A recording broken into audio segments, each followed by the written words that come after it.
just trying to get this set up so that I can get to painting. And I'm still very new to this, so if you're waiting for me to get started right now, I apologize for the delay. But I'm just thankful that I was able to figure out how to get online without having one of my friends here who's a lot more tech savvy than I am helping me, holding my hand the entire time. And let's see if this works. Okay, we're off to a good start. And let's get a model in here.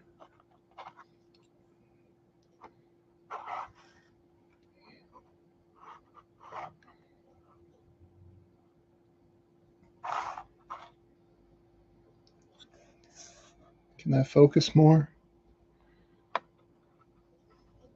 Well, for now it looks pretty decent. So try to have this guy standing by watching. Oops, sorry. Yeah, learning how to do everything inverted on screen. I'm new to that as well. I'll be right back. I'm just going to get some duct tape to hold my camera in place.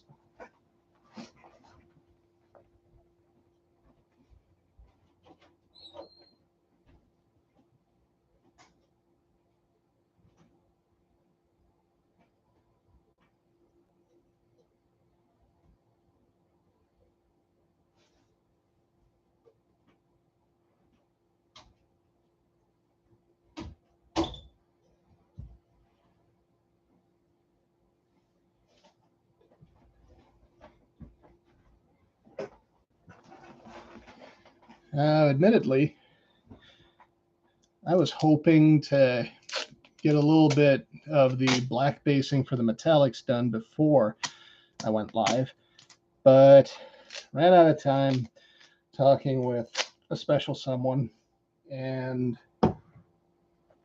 well, it was worth it.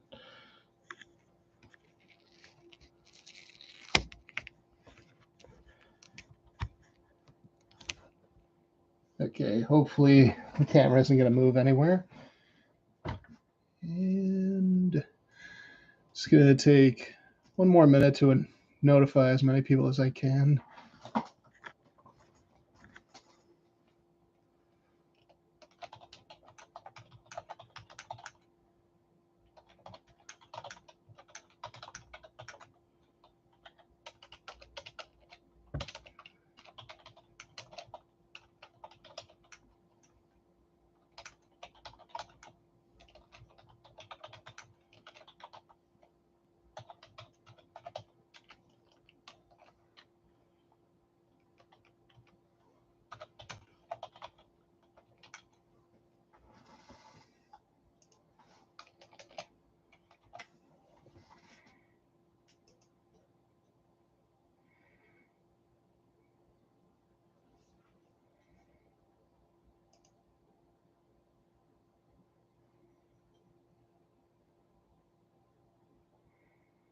Oops.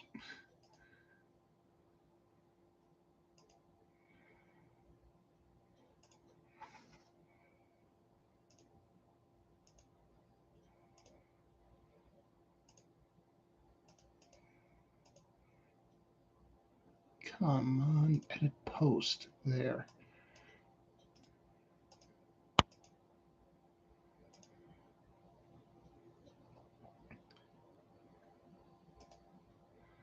Hopefully I didn't, oh, for God's sake, I said delete post.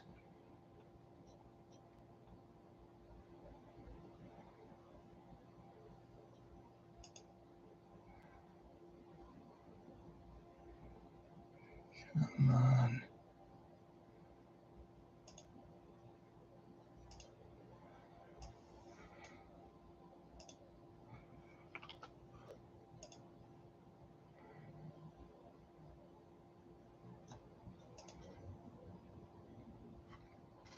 Okay. That's weird. Sorry for the delay if you're watching. If you're not, I don't blame you.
Okay, sorry about the delay for that. So, just going to get to painting.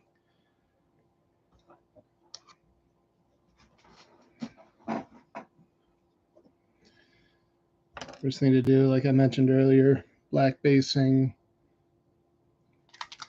So, starting out with, I don't know if it's pronounced Abaddon or Abaddon black, but just any black paint would do.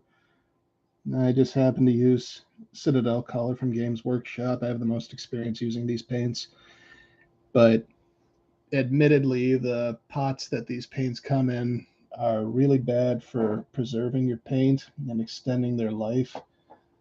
So, for example, here we have ceramite white. I don't know what a ceramite is, but it's not ceramic.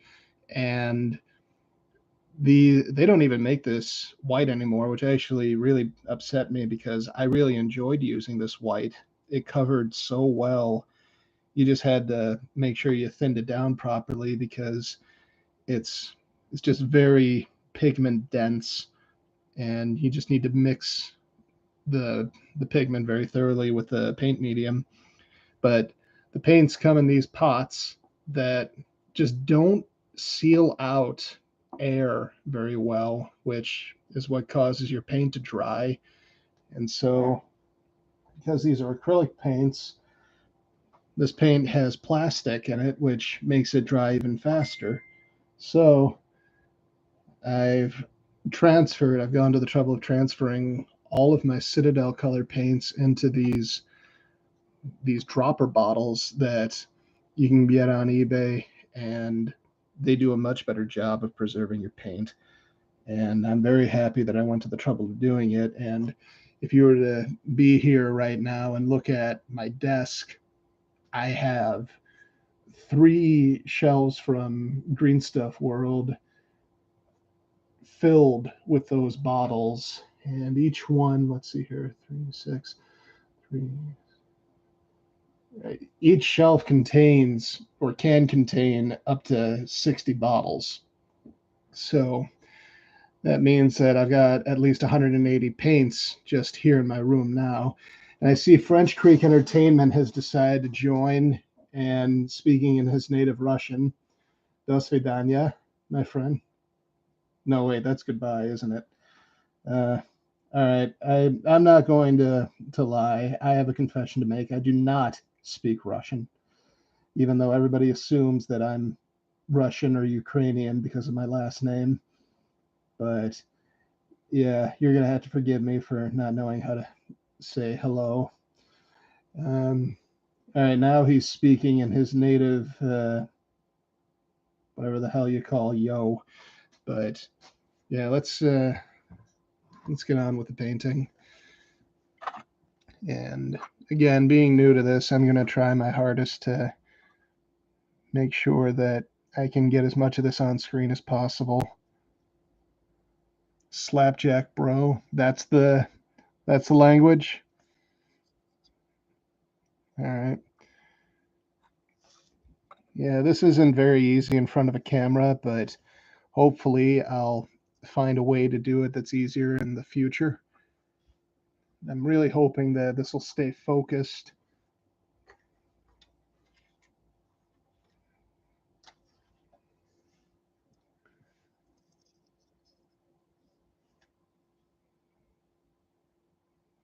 You're jiving. Okay. Well, I want to appreciate you for being my first and so far only viewer to tune in. I know that Reaper is bowling tonight with his team. I think H-Man is on his team as well.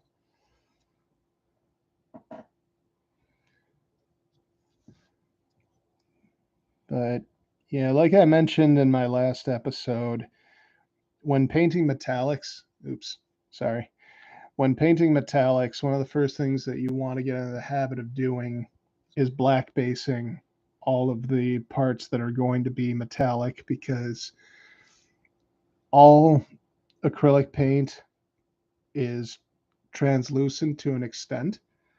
And because of that, you want to make sure that the color that is underneath the paint that you're using is going to be at least somewhat visible so that it can complement the colors that you're layering on top. So in this situation, the darkness of the black is going to contrast with the silver, which is going to make it look a lot brighter and more real. And do you want me to call you French Creek Entertainment, or can I call you Trip 118, or just Trip? But he agrees, and so do his Necrons.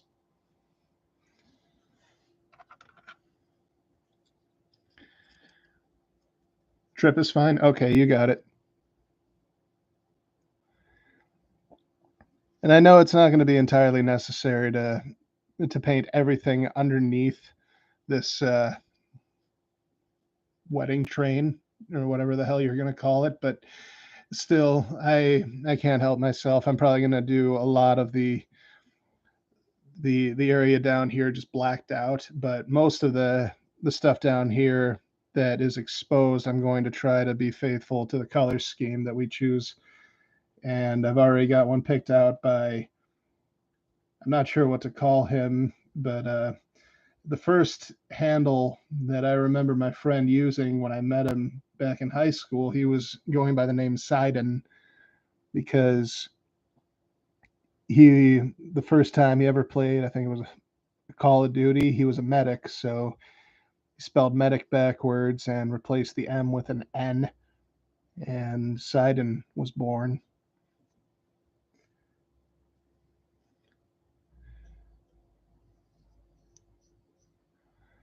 You know, what's crazy is, even though I feel like I was able to, am I still going with the Sakura paint job? Who's Sakura? Are you talking about the Japanese schoolgirl from Street Fighter?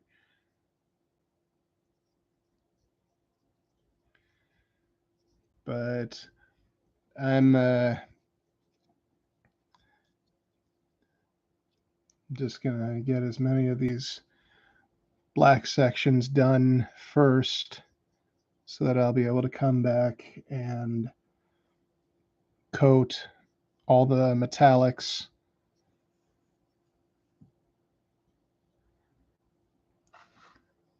And again, I hope that this is focusing all right. My apologies if it's blurry or if I'm not doing so hot with that pink purple with the blossoms. I don't know why you chose Sakura as the name for that paint scheme, but no, this one is actually going to be like this guy right here. He's going to have a blue coat, and that's really the only thing that's going to tie it together with these guys right here is blue jacket, and then the rest of it he wants faithful to the box art. Oh dear.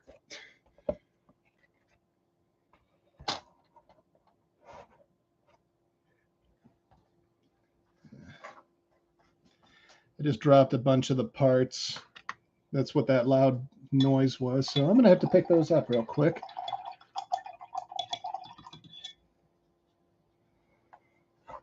And you know what?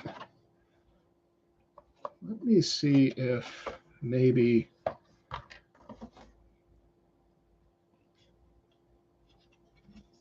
blood red. Maybe this will help with. No, it won't stand up on its own. Oh, more duct tape.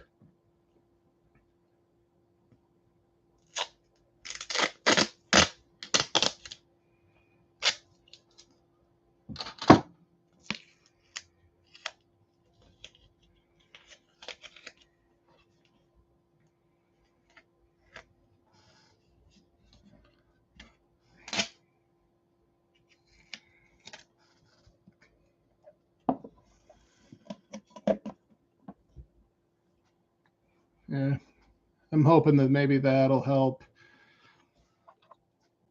allow this to focus. You know what? I think it did. Cool. I'm still going to have to refine my technique with getting everything to work on screen and on stream.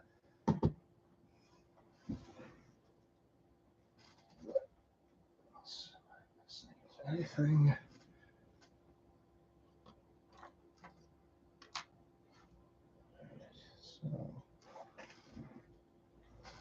Okay, I've managed to salvage all of Belisarius's parts. You agree it does look better? Thank you, Trip. Okay, I know I started 10 minutes late, but I'm surprised that Sidon hasn't joined us yet.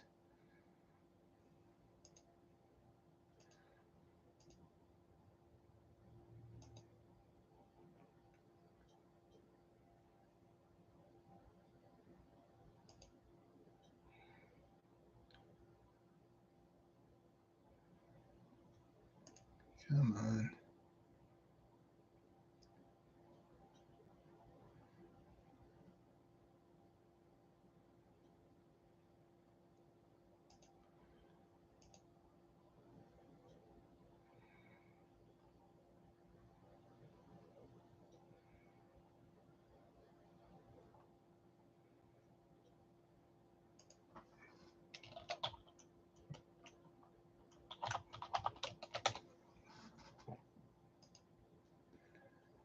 Okay, back to painting.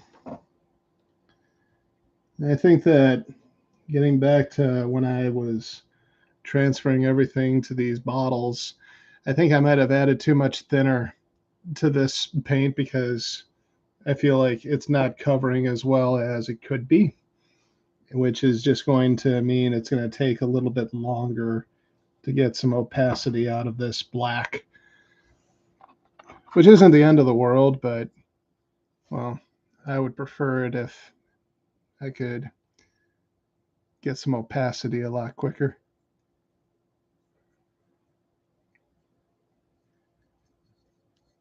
In a way, it's a bit of a shame that the Zenithal, which is really benefiting from the transparency of the black right now, is going to be kind of wasted.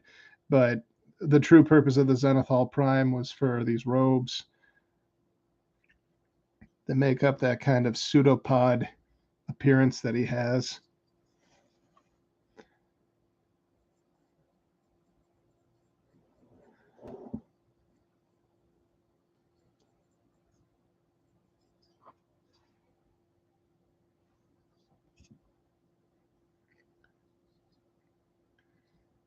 One day I'm hoping to do some action figure customizing on this stream. But for right now, as I always say, business before pleasure.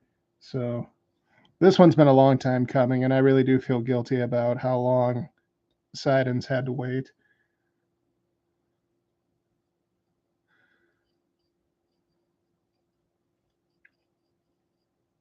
By the way, how's the volume? Is it too loud, or can you hear me?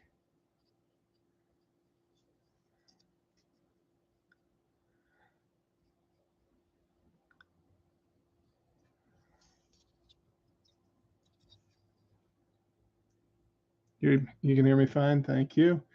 So, unknown side, who might you be?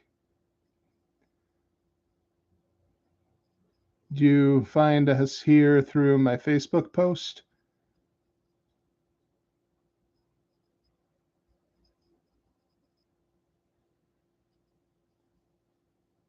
Some call you Paps. All right. Would you prefer if I called you that for now?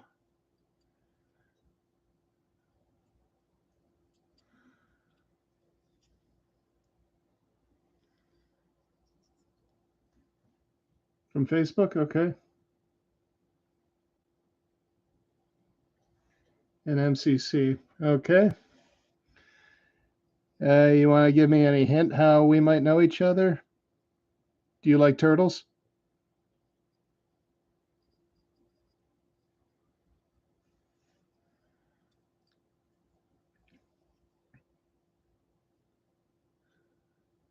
Oh, hey, Mike. Oops. I shouldn't have said that, but good to see you, Candyman. I mean, I'm fine with giving away my legal name online, but then again, I'm trying to get into acting. So I know so many people like Trip over here who I can't remember if you ever met him. Looks like an accountant at birth and always spoke in a Russian accent whenever he got nervous. Why would you be worried about getting murdered in the bathroom? If you're going to be worried about getting murdered, I'd be more worried about just dying in general.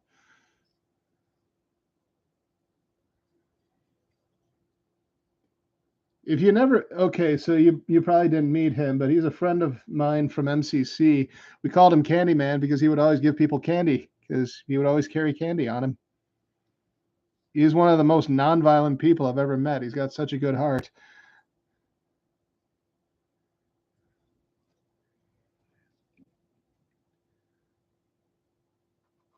And there was like 6 or 7. That's right. Yeah. So a lot of people had nicknames because of all the people who had names that were shared in common. I know this is kind of hard to see because of how dark it is in there, but there's more of these contraptions and oops, mechanical parts that need to get blacked out.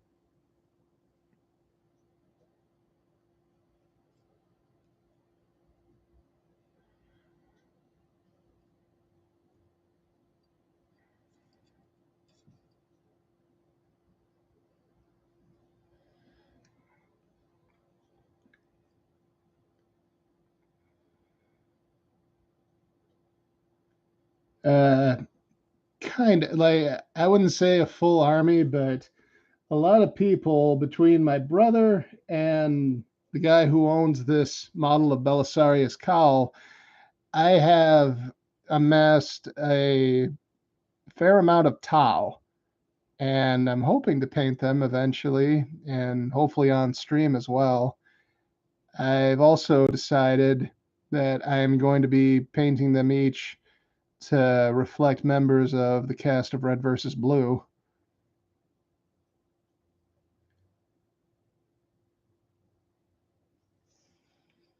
But if in doubt, like if I don't have enough spots on the team, or if I have too many spots on the team and I can't do every character, I would be very happy to omit Tex, because I never liked Tex. Cold-hearted character who just, oh, I'm too cool for friends and human compassion.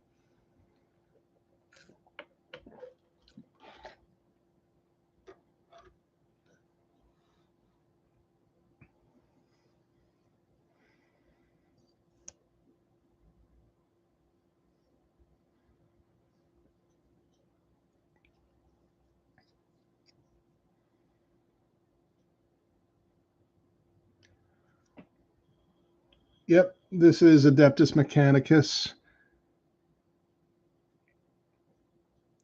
I don't know what the Tau fall under unless they're their own chapter, but I don't know a lot about the lore. I remember, again, my friend who sent me, my friend who I'm painting this for, he sent me 2 videos on the lore. It was a 2-parter on the Warhammer lore, and they were both like feature film length. So it took me a while to. Yeah, he told me the same thing, that the Tau are the closest to the good guys that you can get in a game like Warhammer. In addition to Adeptus Mechanicus, he's also got the Sisters of Battle, which I painted a bunch for him, and trying to think of who else he possibly had. He used to have Drukari models, but I think he got rid of most of them.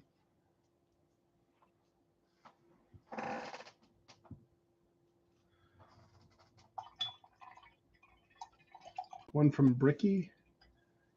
What's Bricky? Oh, you mean the channel? I don't know. I can't remember. I just remember making the time to watch through each of them once, and I tried to remember as much as I could retain from them, but it was a lot.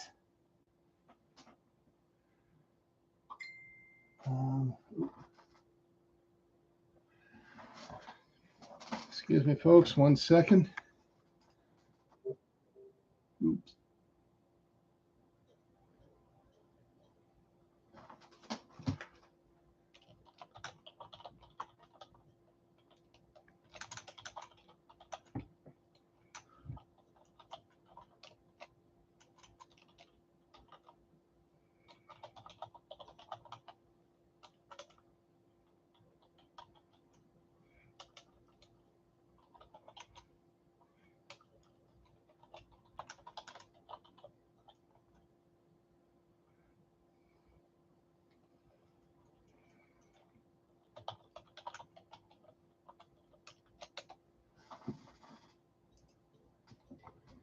Adeptus Ridiculous rocks.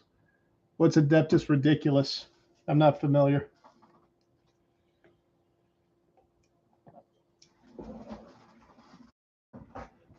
Let's see if I can move my lights closer. Oh, actually. Oh, here.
Bricky. I don't know what you mean by bricky. I don't speak fluent Warhammer. Not yet, anyway. Maybe one day.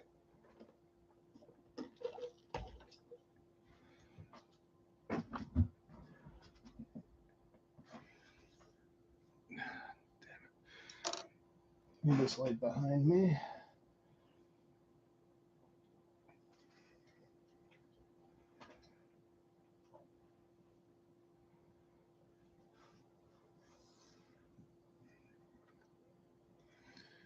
Why does this have to be so hard?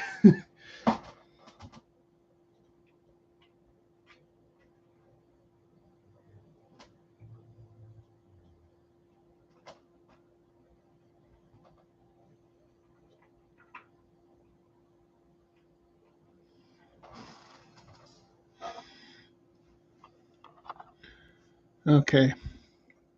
Back to the grind.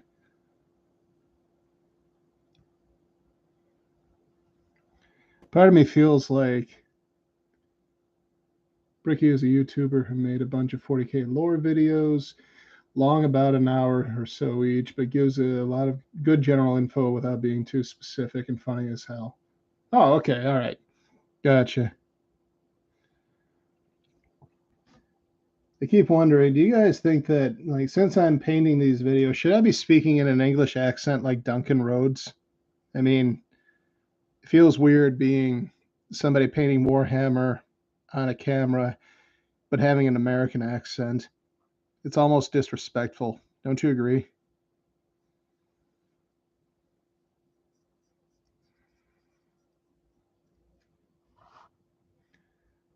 Please don't. Oh, you're one to talk. Master of 1,000 voices. None of them sound like the accent they're supposed to.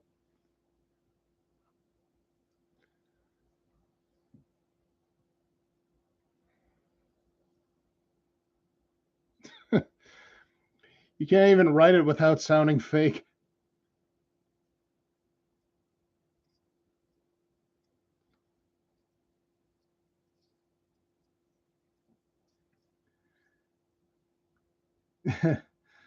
Oh, thank you.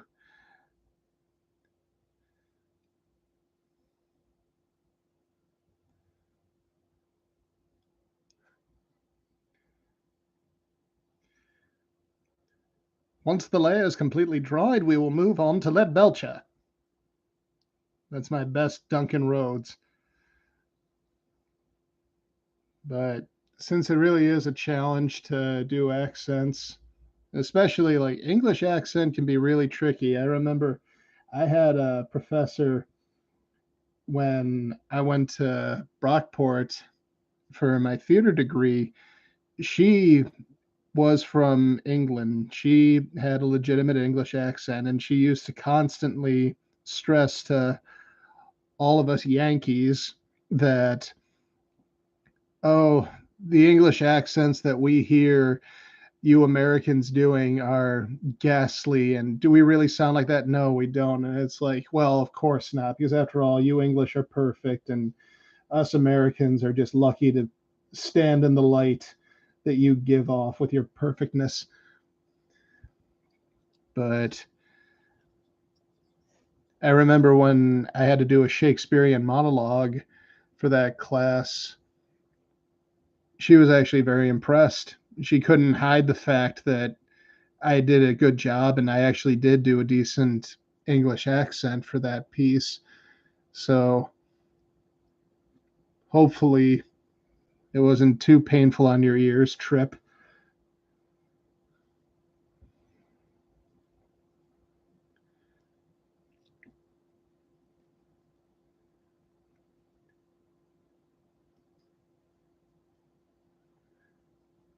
I hope I'm getting everything in frame. I feel bad because it's like every time I move my brush, the image gets out of focus. I'm hoping there's a way that I can counteract that.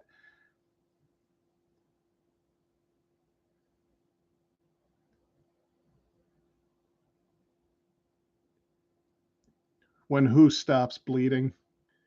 Contrast paints? No, I'm using Abaddon Black or Abaddon Black. I just I transferred all of my Citadel color paints into these dropper bottles that you can get on eBay, and I think I used too much thinner when I transferred them in there, and so they're not as opaque. Well, my black one, my Abaddon Black, isn't as opaque as it should be, in my opinion. But thankfully, the rest of my paints are the full opacity that they always were meant to be.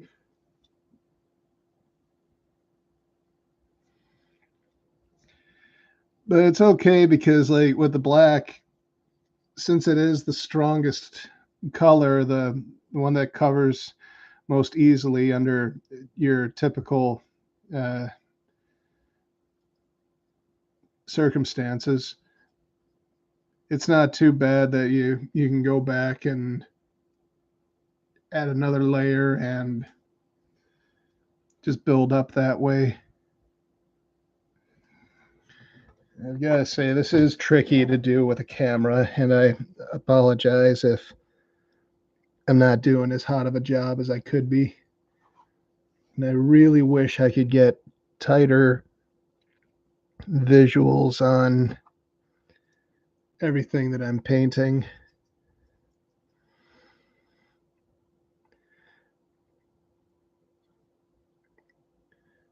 By the way, I feel bad because I overlooked something that happened earlier, which is why Sidon hasn't joined in the stream yet. His brother-in-law and little sister, his youngest sister, they welcomed their first child into the world, and so right now he's welcoming his new, I believe it was a nephew, into the world, and it's a very happy day. And it also just happens to be that the child was born on the same day as his brother-in-law. So how's that for a birthday gift for the father? It's a beautiful thing, isn't it?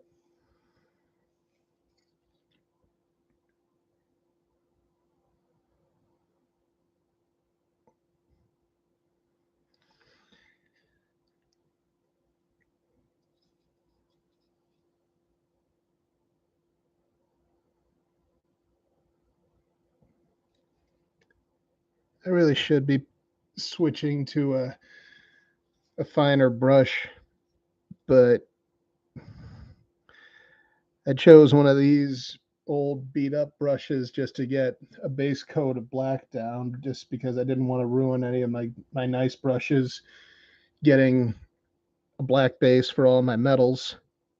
And especially all these cables and small little knobby parts, they like to chew up bristles on nice, clean, new brushes. So I try to get some of my old workhorse brushes to do that work.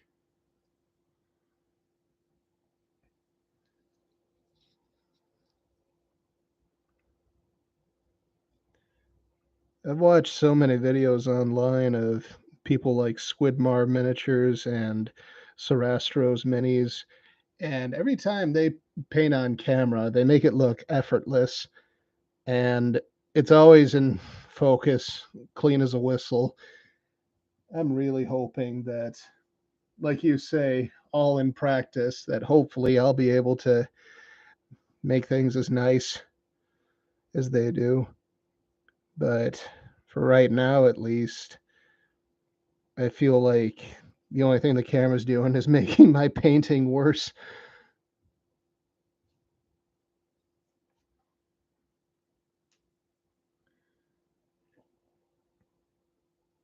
I also didn't know until recently that Citadel redid their line of shades.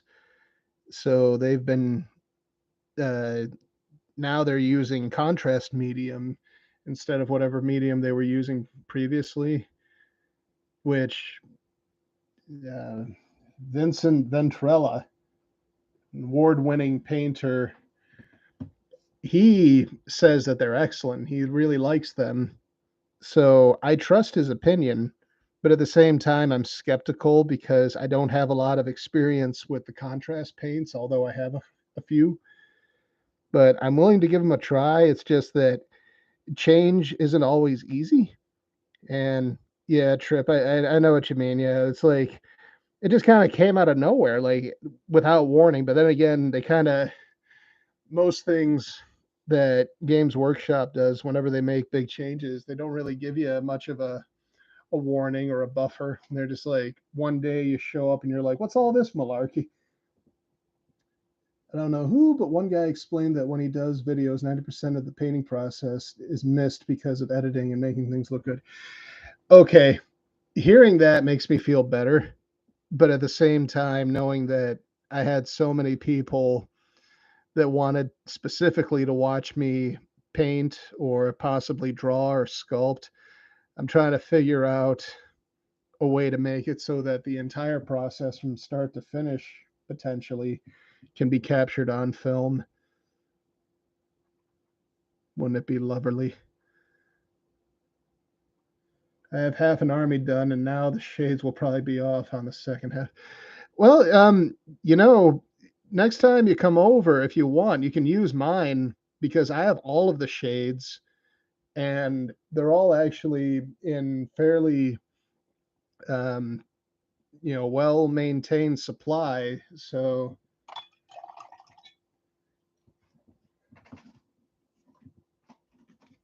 I don't know what colors you need, but here.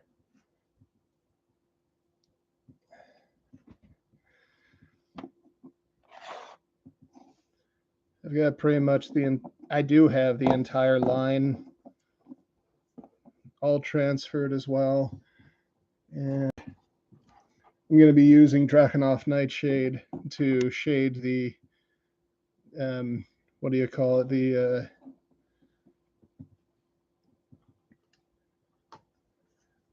The coat on this guy's jacket because it's going to be blue, like I mentioned earlier. But yeah, like you're more than you're more than welcome to use what I have, Trip. I'm willing to share my stuff, and hopefully that'll allow you to finish the rest of your units that you might have without having to compromise consistency or anything that would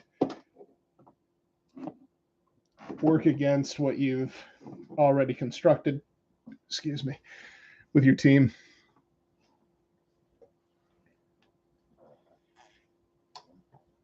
Sorry for the pauses.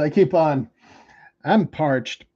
So if you could actually, if I turned my camera, you would see that I have a hot tea, an Arizona iced tea, and a bottle of water because I am so thirsty. I'm still waiting on heads, but thank you. Yeah, no problem. And seriously, like even if it wasn't for them changing the shades and the colors and whatnot, you're always welcome in my home. You're always welcome to swing by and do some Warhammer building and painting. And a matter of fact, Candyman, if you want to join us, knowing that you're a fellow Warhammer guy, it's been too long. I would love to see you again. And obviously now I know I got to introduce you to Trip as well.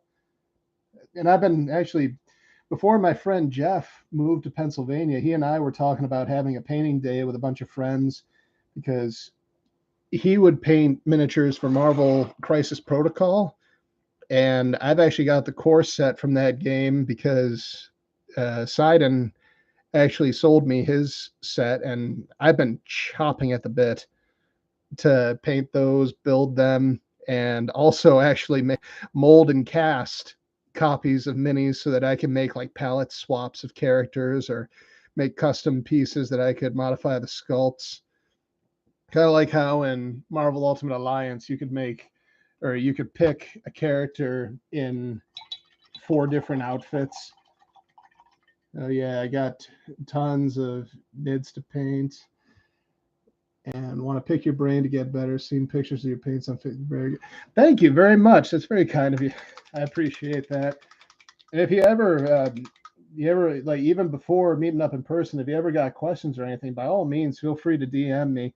Another friend of mine, he plays Descent, and he's got quite an amassing of minis, and I feel bad because I know he was hoping to have me help him paint a bunch of them, possibly even all of them, but I'm just so overextended right now that if I don't pare things down right now, I might never get out from under the 8 ball. So I've at least been giving him some pointers through DMing him on Facebook, and knowing that he's a fellow artist, I'm sure that he's got all the makings of being able to get those pieces done at a high level. And maybe, God willing, if I get the time once again to get caught up on everything on my massive to-do list, I'll hit him up and be like, "Hey, if you still need a hand, maybe I can take a few models off your hands for you."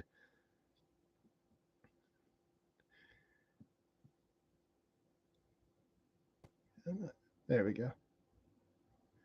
So you're saying you can't help me paint my 100 plus?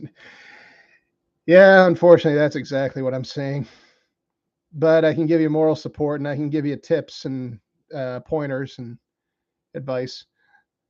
Always happy to, give people any type of help that I could just quickly email or talk things through with them in the hopes of they'll be able to. My phone just notified me that they got new stuff on Disney Plus. Woohoo! But yeah, I'm always willing to help people troubleshooting stuff and give them some tips on things that might work better than what they might be trying. So, like for instance, Sidon, when he was having me help him out with his Sisters of Battle early in the year, he was he had a bunch that he was painting, and after he painted all their coats pink, that was the motif he wanted to do with them. Was everybody had these pink and white coats? He was shading the red, or he was shading the pink using Nuln Oil, and was asking me, why does it look so dingy? And I told him, well, me personally, I wouldn't recommend you using Nuln Oil to shade pink. I think you should have used Caribou Crimson, some type of a red wash. And after I showed him how I had used it on a couple of his miniatures, I can't remember her name, but she looked like an angel. Like literally, she had angel wings and a sword. He was like, "Oh, okay, I see what you mean."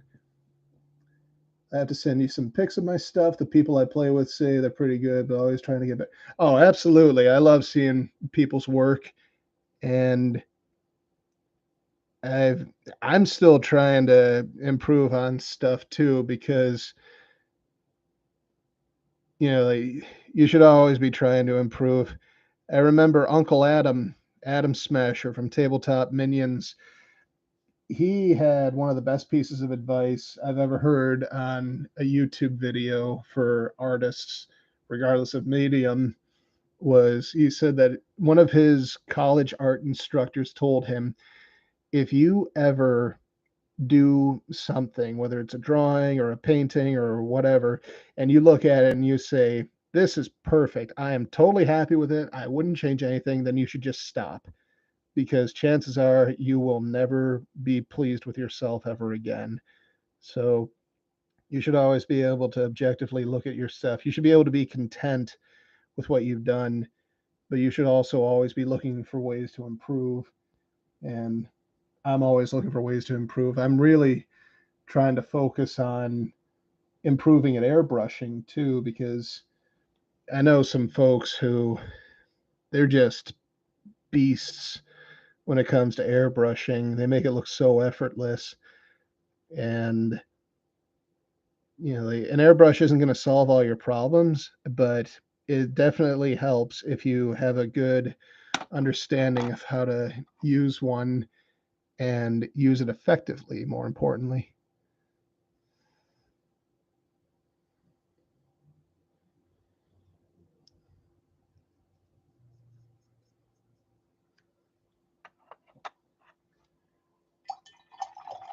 Looking into getting one also for priming for the, yes, for winter. Yeah, Uncle Adam says the same thing because he's from Wisconsin, and we think we got it bad here where we live. I won't say it because I know that Trip will have a heart attack if I divulge where he lives. But yeah, like we think we get it bad here. If we were living in Wisconsin, especially in the wintertime, we'd all be in for a world of hurt. But yeah, airbrushing, I was so intimidated the first time I used mine. It actually took me like probably a year or two to actually take it out of the box and start using it because I was so intimidated. True story. And even now I get intimidated every time I take it out of the package. But it's one of those things that you're only going to get better if you start practicing.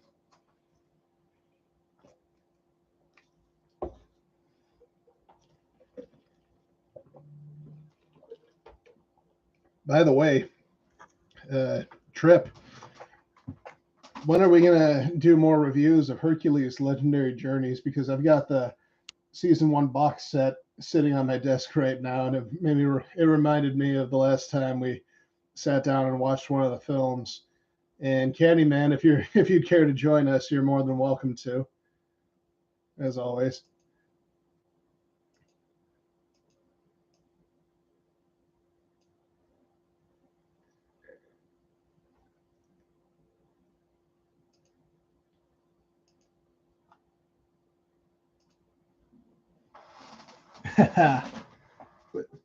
Disappointing? What are you talking about disappointing? Hopefully soon, yes. But Trip, tell me what's disappointing. Yes. Trip loves Kevin Sorbo as well, especially all the stories I told him about behind the scenes from the first production they ever did, Hercules and the Amazon Women. There was a funny story that I shared with him from one of the special features. They had a topless scene for Kevin Sorbo, and when they saw him with his shirt off, the director was like, "Ooh, a lot of hair. Do you think would it be okay if we shaved your chest?" Kevin stood there and said, "Oh, I'm sorry. I thought you wanted a man for this part." And immediately the director and everybody else in production just froze, tried their hardest to keep a straight face, and the director's like, "Okay, never mind. Let's all right, places everybody, and action." And they never mentioned it again. The Kevin Sorbo is awesome. I was actually not too long ago, I was on a bit of a Who Wants to Be a Millionaire kick, watching old clips on YouTube, and I found there was a celebrity charity edition. Kevin Sorbo had actually played for charity, and he did really well. I can't remember how much prize money he won, but it was really cool seeing him, like, shortly after Hercules had just wrapped up and he was starting up on Andromeda. What are you disappointed about? Oh, about not having time to see Hercules. No worries, man. I know you're busy and you're doing a lot of volunteer work, which I commend you on. It's very generous of you to use your time donating it to CAP, helping people search and rescue. That's a very noble cause. And this day and age, unfortunately, it's just getting harder and harder to find people willing to give of themselves. And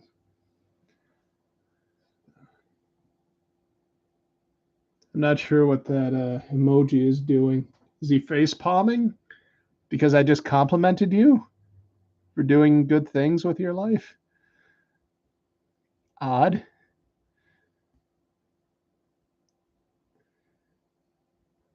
Oh well.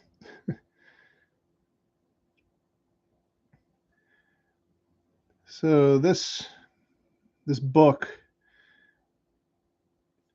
is going to be on the base, and one of Belisarius's legs is going to be stepping on it. So a key's in there. So I'm not going to be painting this side with the blue tack, but I like to do as many sub-assemblies as possible because I really don't like leaving areas of a mini unpainted. And I really don't like doing what I've come to call brush gymnastics, where you have to thread your brush in and out of tight cracks and crevices to try to reach all the places that. So, like, for instance, if I had to paint this little talon down here and it was glued to the base and I was trying to thread the brush through, I would just go nuts. So I do a lot of final assembly at the end of the painting process. As someone who quotes 50 lines to me every time we meet, you don't remember Disappointed? Uh, no, no, I don't. What show is it from? Give me a hint. I started doing that, then I remember I have NIDS, though I feel that threading issue. What are NIDS? Hercules? Uh,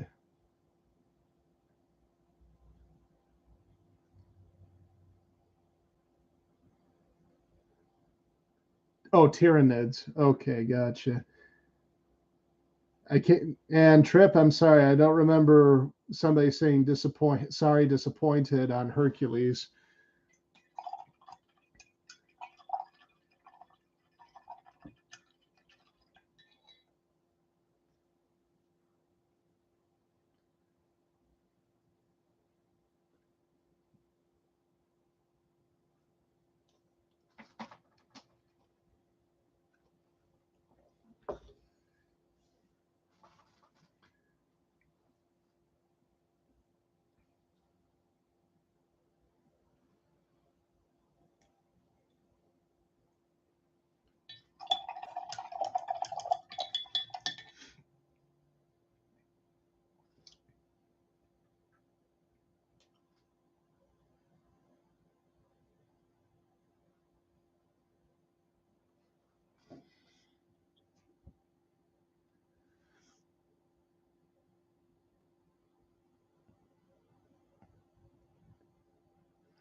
I always end up holding my breath when I end up doing this really fine detail painting work.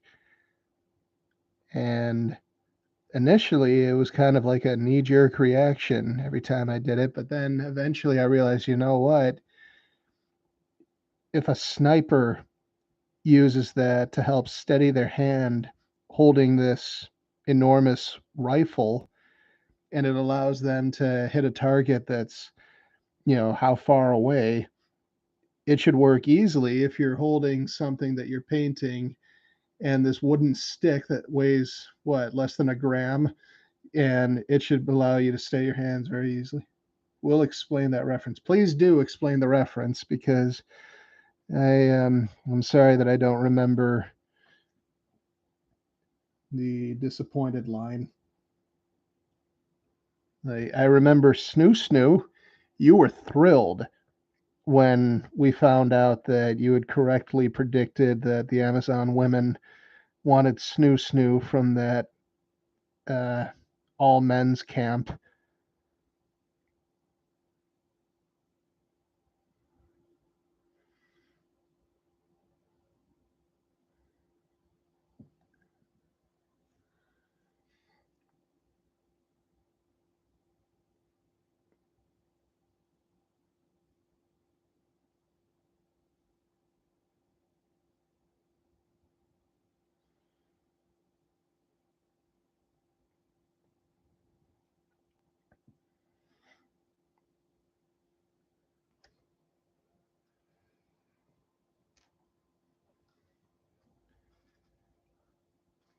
I feel like I should be mounting more pieces onto blue tack instead of just pinching the minis.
And this goes over Belisarius's head. And this thing looks like a bit of a frickin' mess, doesn't he? I remember the first time I looked at the box art, I was like, what did I get myself into? And so this part kind of will slide over his head so that he can wear hoods and robes. Isn't that right, Trip 118? He'll wear hoods and robes. That way he can run around and set things on fire. So let's get to painting that hood to complete his hood and robe.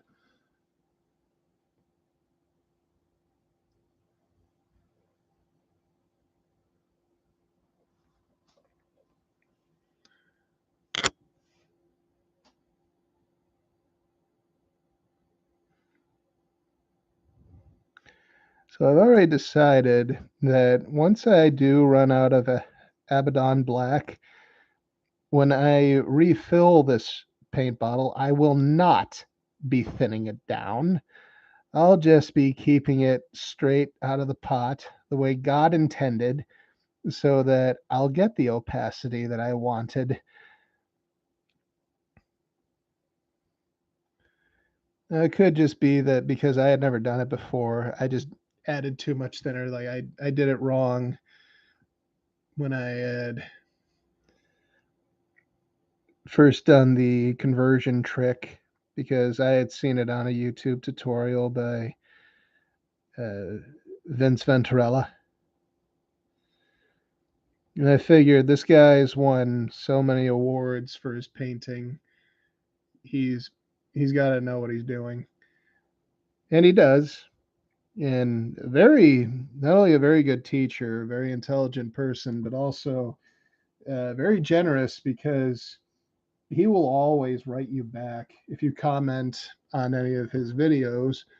And if you leave him a suggestion for a video, there's a good chance he'll make one to respond to what it was that you had a question about. Because another project that I had done was back when Sidon was playing Guild Ball with a friend of who his friend wanted help painting his team. They were the blacksmiths, and he really wanted his characters all to have their weapons look like they were glowing hot, like they were pulled out of a forge. And there were a couple of ways I had seen people do that effect on YouTube or on Google, Instagram, all those other places that you can get ideas. But ultimately, I thought, you know what? I wonder how he would do it. And so, one video that I watched, he said, please feel free to leave me any suggestions you have for future videos that I can make. So I asked him in the comments, would you be willing to do a video showing how you would create a glowing heat effect in anything metal, like you had pulled it out of a blacksmith's forge? And he actually almost immediately wrote back, ooh, that is a good one. I'll get right on it. And then, like a week later, video was up, and I couldn't believe it. And it was an excellent video. I learned a lot from it. I have it saved on a playlist. I go back and I study it. So the guy is an endless wealth of knowledge and information on miniature painting, and just a really good person, good head on his shoulders. I feel like most people in this hobby are like that, which is very, very comforting, especially this day and age.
I had models for a while, but like half a year ago, found a friend of mine played, and that got me back into it.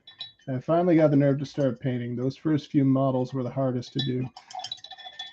The hardest thing to do in any situation is always to get started. So I commend you for taking that big step. I know a lot of people who have hired me in the past weren't willing to take that risk or take that chance, and that's why they've left all their painting to me in the past.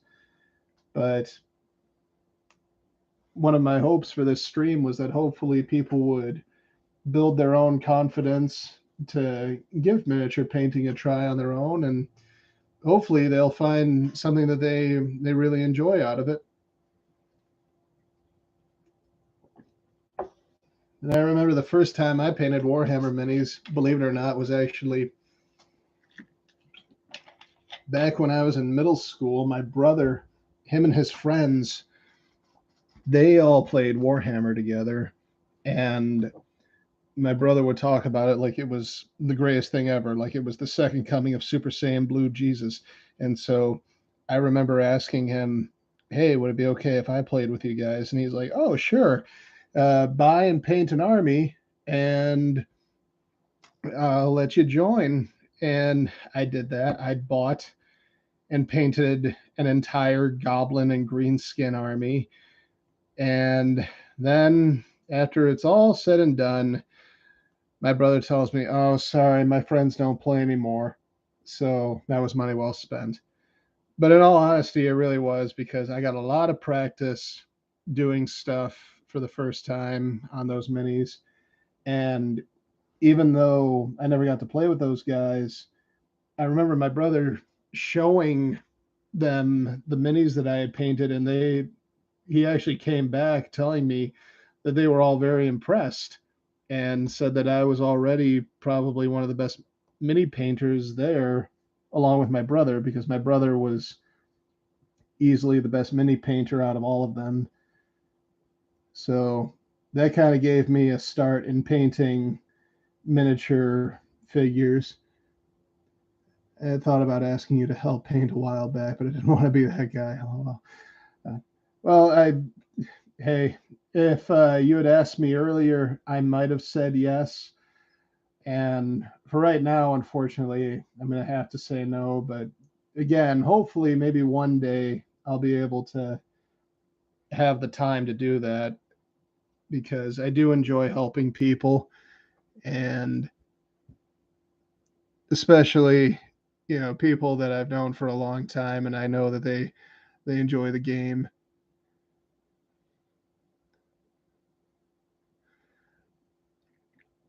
Now, this wicked contraption, the first time I saw it, I was like, what the hell is this? And I know it's supposed to be some kind of a axe or pole axe or something or other, but still, it's like some kind of steampunk looking thing that, uh, judging by all these bells and whistles that he's got, along with his fucking walking stick, I was like, why does he need an axe when he clearly has a laser, and he's got a little computer by his hand there, so you know that he's got other like electric gizmos and stuff that he can launch at you. But no, he needs an axe too. It's to assist in making love to their toasters. Okay, thank you. I knew there was a good reason for it, not just logical, but a good reason for it. I appreciate that, Trip. Thank you. I knew these Adeptus guys were kinky, like you and I are, my honey. So yeah, let's keep the ball rolling.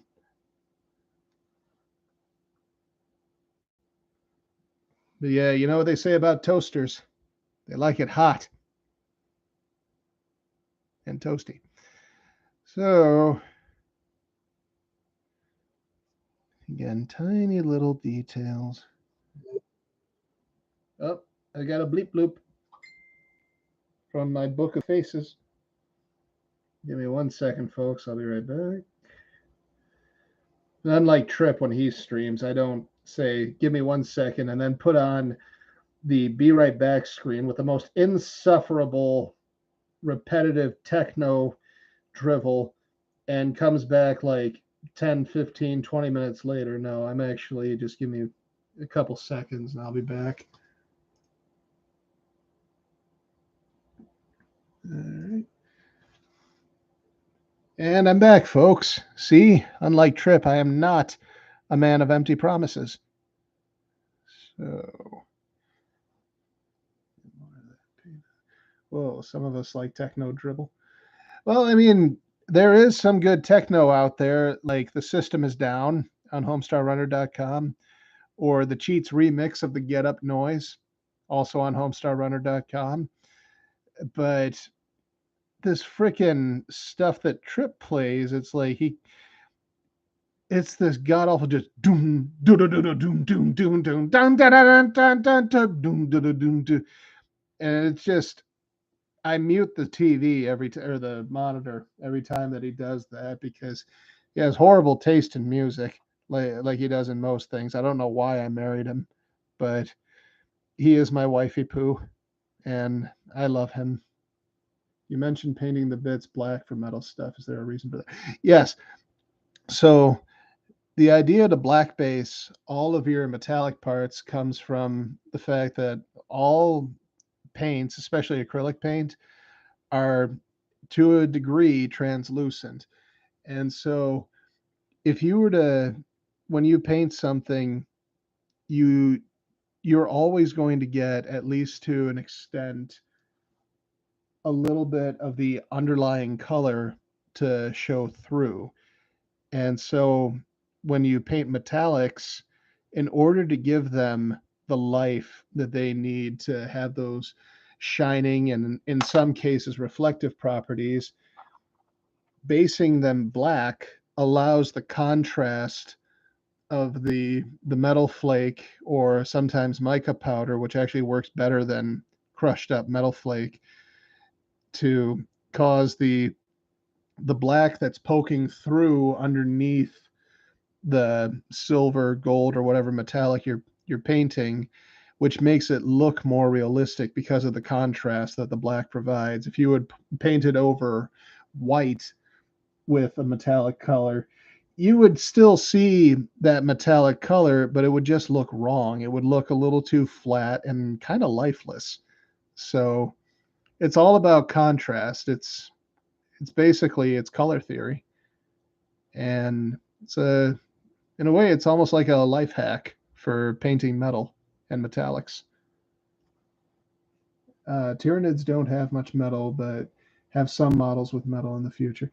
Yeah, and so it's always been um,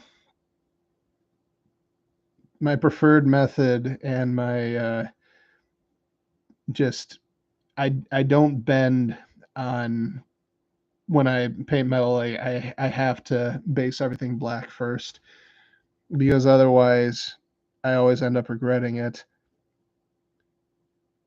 I remember one time just painting silver on top of something that was already painted silver. It was just a little bit flatter. And I was like, why isn't this popping like I want it to? And then I remembered, oh, right, I didn't base coat it black first.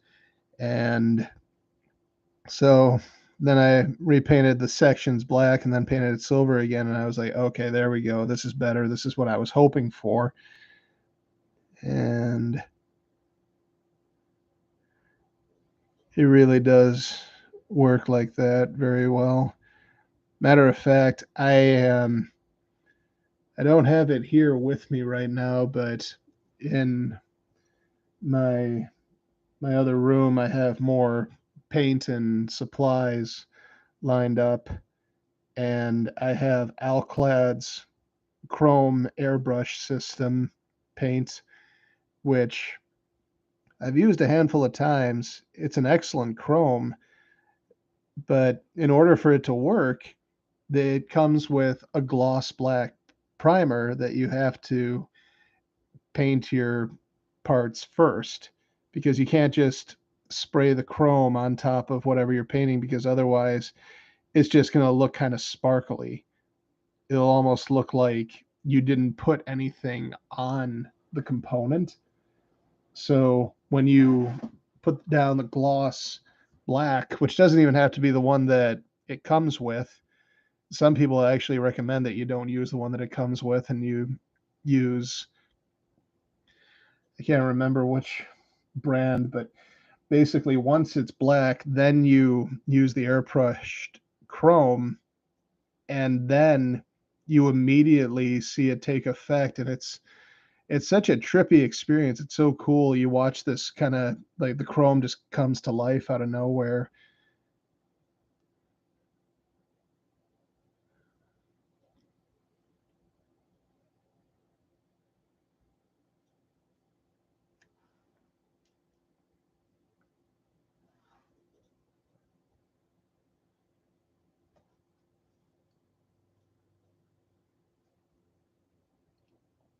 Trip, you're being awfully quiet again. What happened? That's not like you.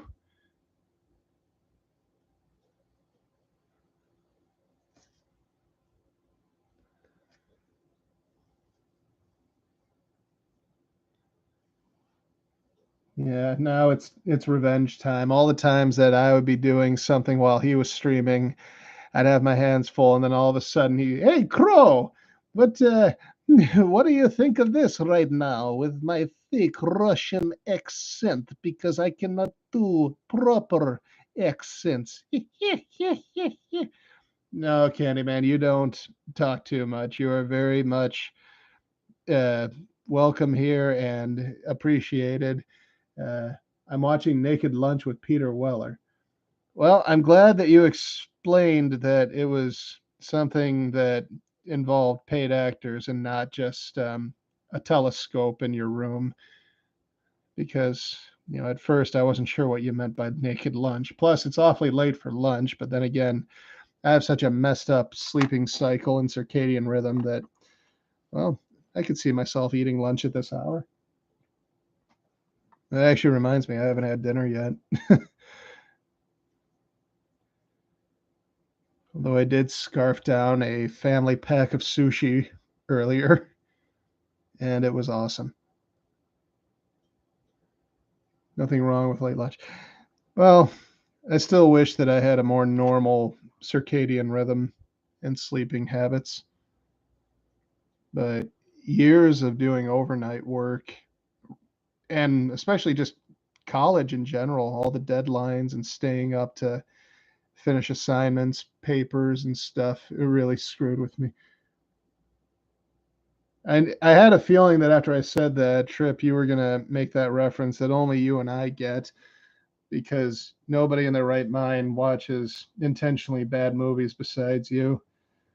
For those of you who don't know, which, unless my friend Chad started watching Candyman, he's referencing some kind of, it was a Flash Gordon porno parody, because Trip doesn't have morals and he watches porn based on Flash Gordon. I just put it in an application with Cinta. Oh, well, that's ironic. That was the one job I had that paid well enough that I was able to pay off all my debt, save money. It is rated R. It is not a porno. It's a porno, dude. It's just it's like the stuff that Hedonism Bot is into. Just they aren't robots; they're flesh and blood. And then there's the poopy people that were dancing and singing like in your favorite overrated science fiction series. I mean, I respect anyone who watches porn like that. Really? Well, hey, to each their own, I suppose.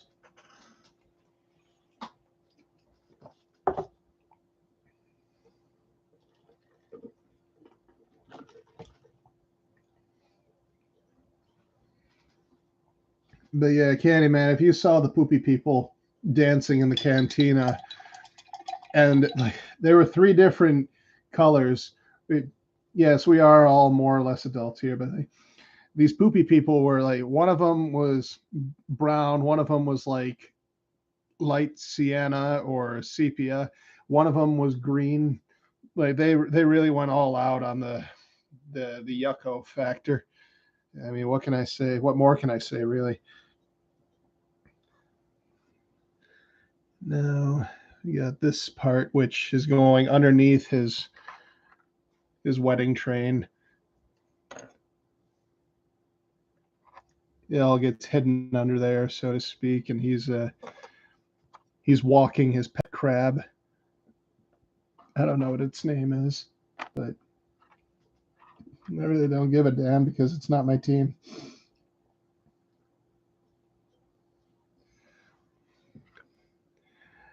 I still want so badly to just do like Sam Lenz and flip people the bird as I scream at them, "Tau for sale!"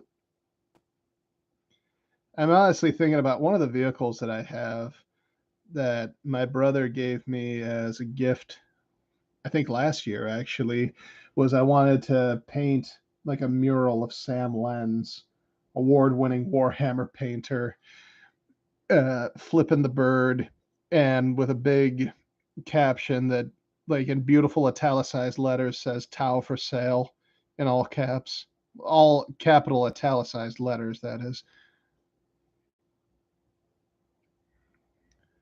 But in all fairness, back when he first did that, he was not only helping Uncle Adam sell his Tau, but this was back from what I heard before the rule change or the changes they made to the Tau that made them actually a viable team to play as, whereas before I heard they were awful and nobody enjoyed using them or benefited from using them.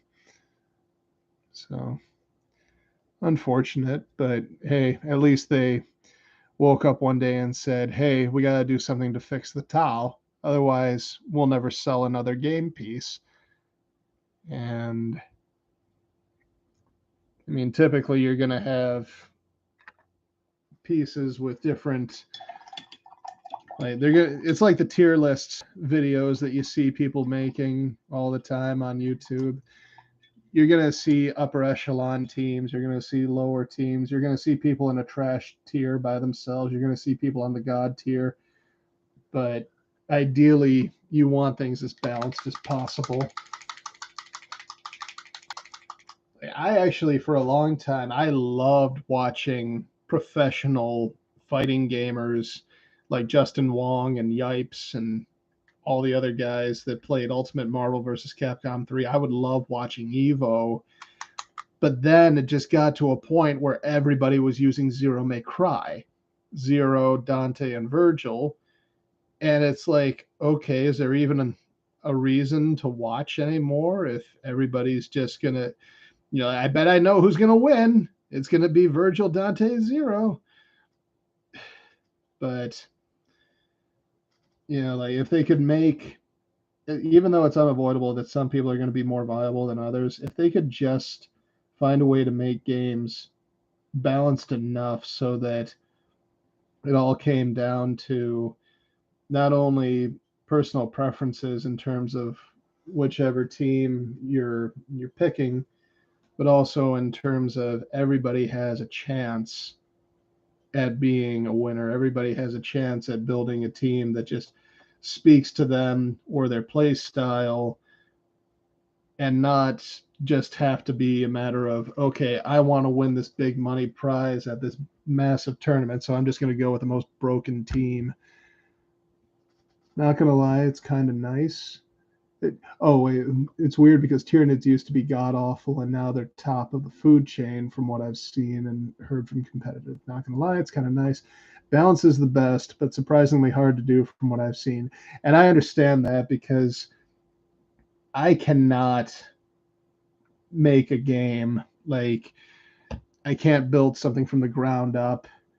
And I've always thought it could be fun, like making video games or a card game or a board game or something like that. But it's a lot of not just work, but there's so much that, there's a reason it takes, a massive team of people, like a small army or an entire nation's worth of people to get something together and somehow on a shelf for you to buy. But I know that Trip has a couple of different projects he's been working on for a while that were home brews that he would like to get out there into the world. And I've offered my services to help him as an artist, but I sure as hell can't create.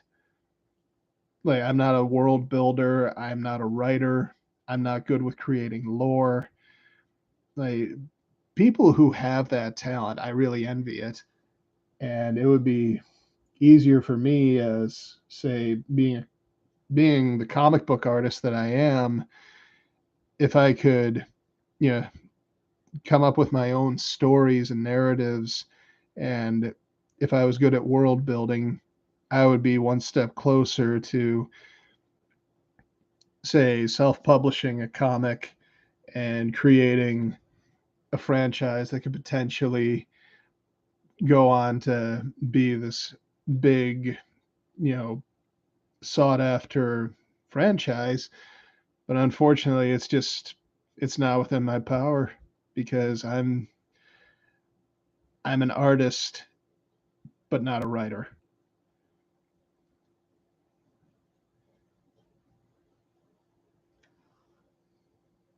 Sorry, I keep letting the piece float upward off screen. I need a lot more practice at this stuff, and I keep wondering if the focus is going to improve once I actually start using colors besides just black. But again, I keep thinking about, like, the last time I watched a video like the ones I mentioned earlier was I was watching Sarastro's minis. He was painting Juggernaut from Marvel Crisis Protocol, and not only is the guy just a beast at painting these amazing miniatures, and he does non-metallic metal, but every shot is just crystal clear. And for some reason, I keep on getting mixed results. What about pointing the camera from the top? Not sure how it works, but A. Um, I tried that last time actually and had about the same results. And if I could just find a way to do this comfortably and keep it in focus without pulling the components out of the field of view, I could walk away happy. But like all things, you're going to experience growing pains once you start doing something new. Like we talked about earlier, just getting into miniature painting. So I've got to I just got to go through these growing pains with streaming because this is new territory for me as well. Something I've wanted to do for a long time, but still, comfortability plus streaming equals fun times. I agree. And I definitely want to create something that anybody, whether it's a friend of mine or a complete stranger, could just pop on and just immediately lose themselves in and have a great time and hopefully make new friends. I am on my third talking cockroach in this film, and it is getting weirder. Third talking cockroach? Oh, you're still talking about your porno that you're watching with Flash Gordon. I keep forgetting that you're watching such horrible, not meant for human eyes, human consumption, garbage, tripe, monstrosities. No naked lunch with Peter Weller. Oh, right. Yes. Sorry. I'm still thinking about the sushi line from earlier. My mistake. I know Peter Weller played RoboCop. Yes. I was still thinking about the, oh my god, he's eating sushi.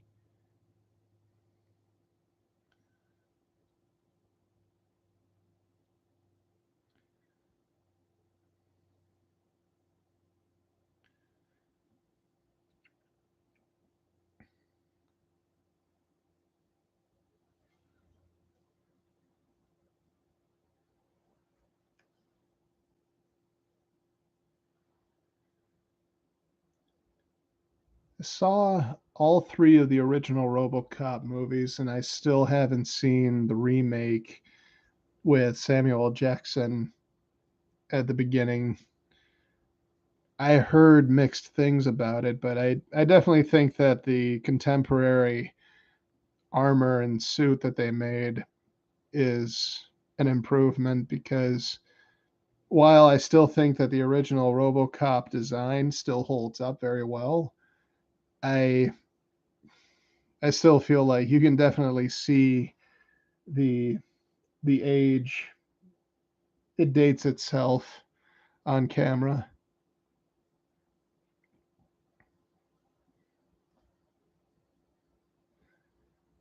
Even the TV show was better. I didn't know there was a RoboCop TV show, actually. Strange. I feel like so many films end up having a spin-off television show that isn't necessarily canon, but for some reason I I either have never heard of, or when I do hear about it, I'm like, oh boy, this is probably another, popcorn fart that just kind of takes away from the big picture, kind of like Mortal Kombat Conquest. Or even though I'm thankful that I have a copy of this series, this was another gift from my older brother, The Crow, Stairway to Heaven, starring Mark Dacascos, who, if you don't know him from the live action Double Dragon movie as Jimmy Lee, which is where I first knew him from, and you don't know him from, uh, I think it was the Keanu Reeves movie that's out right now about the dog. Um, I don't remember the names of those movies. It'll come to me eventually. I'll be like, damn. But you might know him as the chairman of Iron Chef America. And I also know him from the movie Only the Strong, which focuses on capoeira, which, if you really know me, you know how much that martial art means to me and the friends that I made while studying it. I hope to, God willing, one day study again, hopefully to better effect. Uh, but I remember he played Eric Draven on The Crow's Stairway to Heaven, and that show was just dreadful. And I was so upset because, again, anybody who knows me knows what The Crow means to me. And because I'm a fan of Mark Dacascos, I would have loved it if the show was done well and entertaining. But unfortunately, neither of those can be said about that show, at least in my opinion. Why can't I remember what that Keanu Reeves movie? Such a good movie, Crow. Damn right. Yeah, that's still my favorite movie of all time. And I was furious when I heard that they finally successfully got a remake underway, a reboot, with the guy who played Pennywise in the reboot of It, which, again, it infuriates me, because it's bad enough that they keep remaking movies, but it's even worse that you should not, nobody should be sick enough to remake a film where the star was killed on set, accidental or not. And it really is tragic what happened, because Michael Massey was just as much a victim in that entire situation. And sadly, he never saw the movie because he just couldn't live with the guilt. And he carried the guilt with him for the rest of his life, up until his passing in 2016, along with all the other celebrities that were dropping like flies in 2016. Let's start remaking the remakes. Nothing wrong happened. Yeah, you know what? That is fair, because yeah, most remakes just aren't holding up. Now, that being said, I really did enjoy Dredd from 2012 based on the Image Comics Judge Dredd, and I still regret not seeing it in theaters, especially in 3D, because I keep thinking that, you know, this whole movie where you're going up this massive skyscraper, that would have looked so awesome in 3D. But I'm a proud member of the Boycott the Crow remake on Facebook, the exception to the rule. Yep. And I remember Rochelle Davis, who played Sarah, the little girl on The Crow. She is a member, and one time she was posting a video advertising that she was going to be arriving as a guest at a convention somewhere. This was back in 2016. I've thought to myself, you know what? You know, what's worse could happen? So I actually sent her a direct message telling her how much I love the movie, how important it is to me, how I I wish I could have met Brandon Lee because he's my hero, and how much I loved her as Sarah. And I pray that the remake doesn't go through, and I hope that it's abandoned. And I want you to know how much you mean to me. And she actually wrote me back. I still have it in my inbox, and she wrote back, "Oh, thanks, I appreciate that." And I was just blown away because, you know, we tend to forget that celebrities, you know, they're regular people like the rest of us, but it's still so cool when they take the time to, you know, to acknowledge you and to give back, even if it's just a moment of their time. So it was really thoughtful of her to do that. And I remember mentioning to Trip, and he was actually pretty jealous when he found out when I told him this. And I could have sworn I had told him before. He was really jealous that I actually met Kerry Tagawa back in 2012 or 2013 at RockCon. And one of the things that I asked him about, because it was one of the biggest reasons I wanted to go to the panel and meet him, was what was it like getting to work with Brandon Lee, because they worked together on Showdown in Little Tokyo, which I know has been lambasted, but you know what? It's still very special to me. And I did enjoy that film. And I think I'm gonna sign off in about 15 minutes, guys. I want you to know I appreciate you showing up and checking this out. I feel guilty that all I've done is paint stuff black, which is also pretty much all I did during my last stream. Hopefully next time you'll actually get to see me do something a little more entertaining, and God willing, my camera work will be even better as well.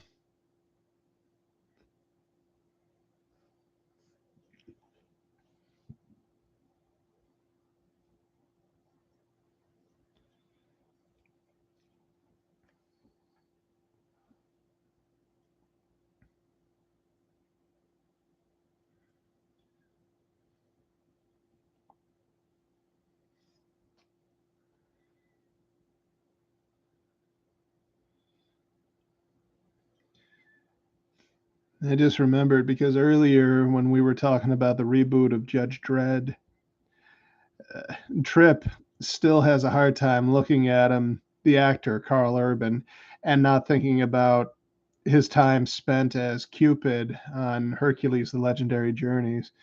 So that's another thing that I'm looking forward to when I finally get a chance to go back and rewatch The Legendary Journeys, is seeing Dredd parade around as Cupid, or as the Greeks knew him, Eros.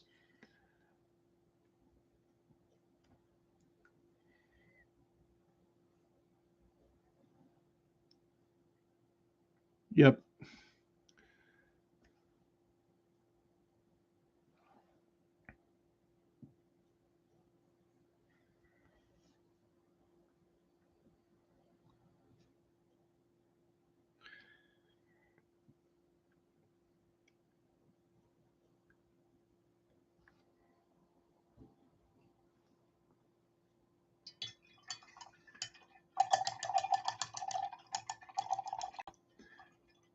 That sounds better than what I'm watching. It's turning into Dark City meets Lex.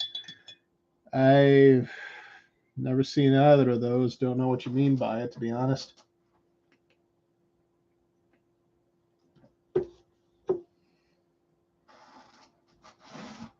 But as the Buddha taught us, we are the cause of our own suffering. So, Trip, you have nobody to blame but yourself for watching these horrible movies.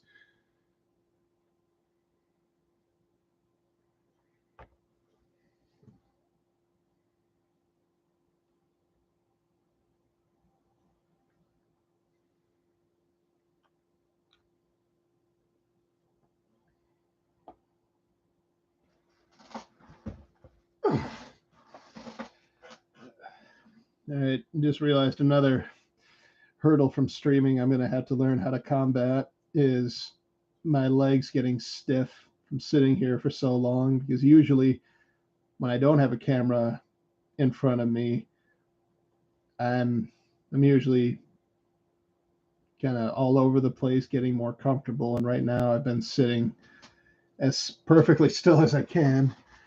Dark City is from the Crow director. Lex is Bugs in Space. All right, I know who Alex Proyas is. You could have just said that first, like Yahoo. Uh, okay.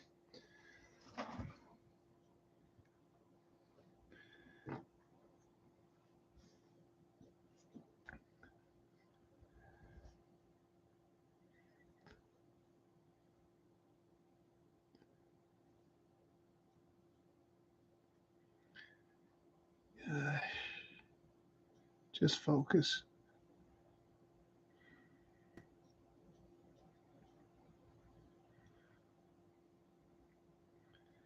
Sometimes I feel like I should have just primered this whole thing black.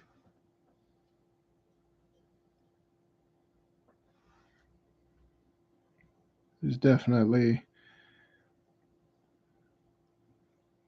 an abundance of metal all over this guy.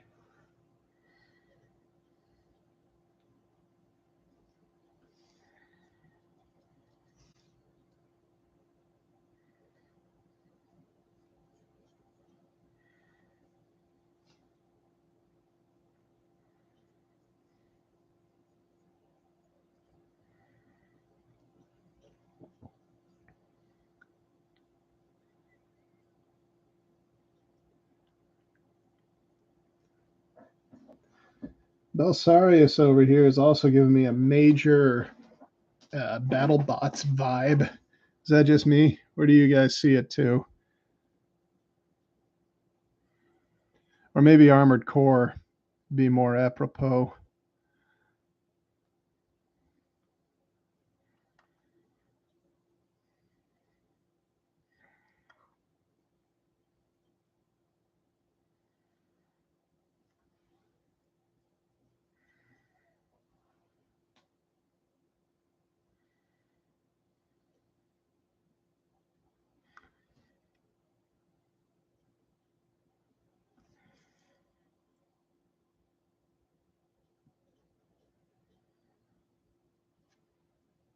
More BattleBots than Armored Core.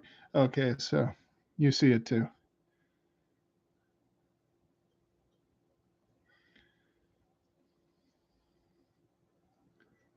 Evangelion is more like, oh dear God in heaven. Please don't say that word.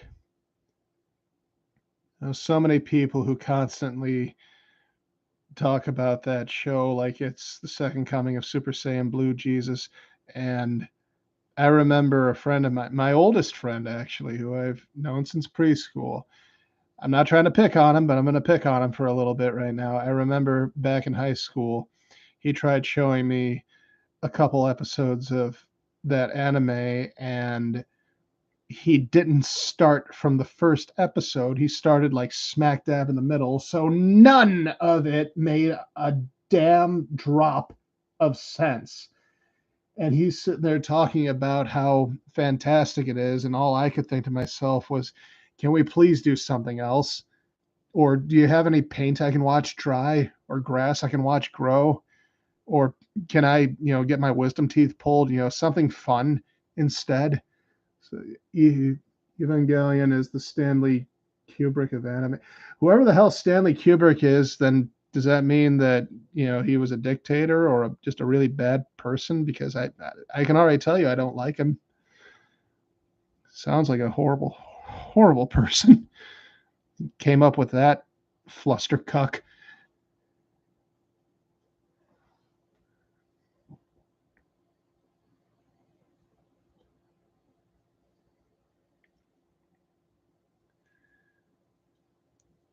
I kind of feel like Evangelion has to be like the Doctor Who of Japanese anime, which I say that because, first of all, I've never watched Doctor Who, and second, you'll never make me.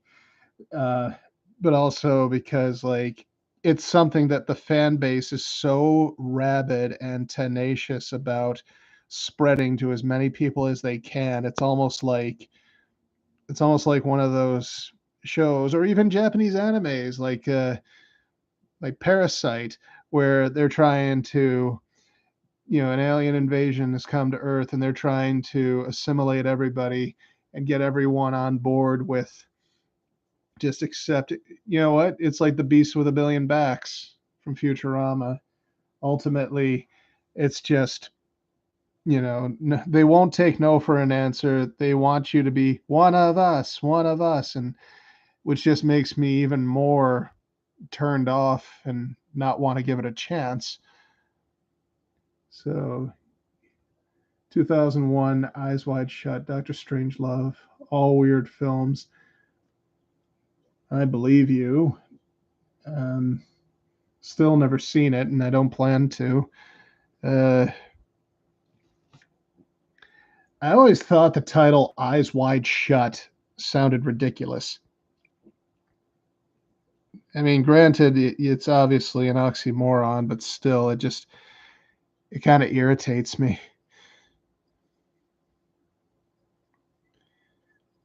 Now, I'm still trying to think of what to put on this little computer monitor screen. Now, Sidon, who I'm painting this for, he told me dealer's choice. I'm still not entirely sure what to put. So if you guys have an idea, please leave it the in the chat. And I know that Trip, you're probably still going to try to get me to paint a computer monitor for you because for a long time now you've told me that you've wanted that ever since you saw the computer monitors and screens on Sidon's Troop Transport. All weird films. Yeah, it has to do with cults in Hollywood. Cults in Hollywood. Right. I hear that it's a weird town, but still, I also hear all these, romantic things about it. I mean, like,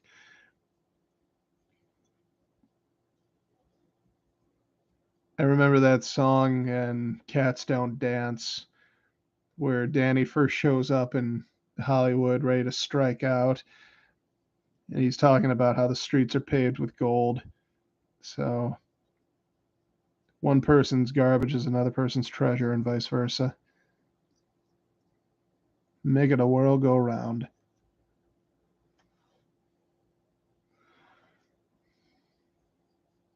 It has to do with guilt. All right. Every time I look over, I keep thinking that something new has popped up in the chat, and then I realize, nope, it's the last thing I saw. And speaking of the last thing that we see, I'm hoping that next time you guys, if I'm lucky enough to get you to come back for my next stream, hopefully this will look much more ready for further painting than it is right now. And especially his hood, because he needs his hood to go with his robe. Right, Trip? Right? Hoods and robes? You want to talk about hoods and robes? Trip? Ugh. I'll take it. So I'm going to wrap it up for now. But let's just take a a look at how far I've come so far. I'll just kind of fit everything together.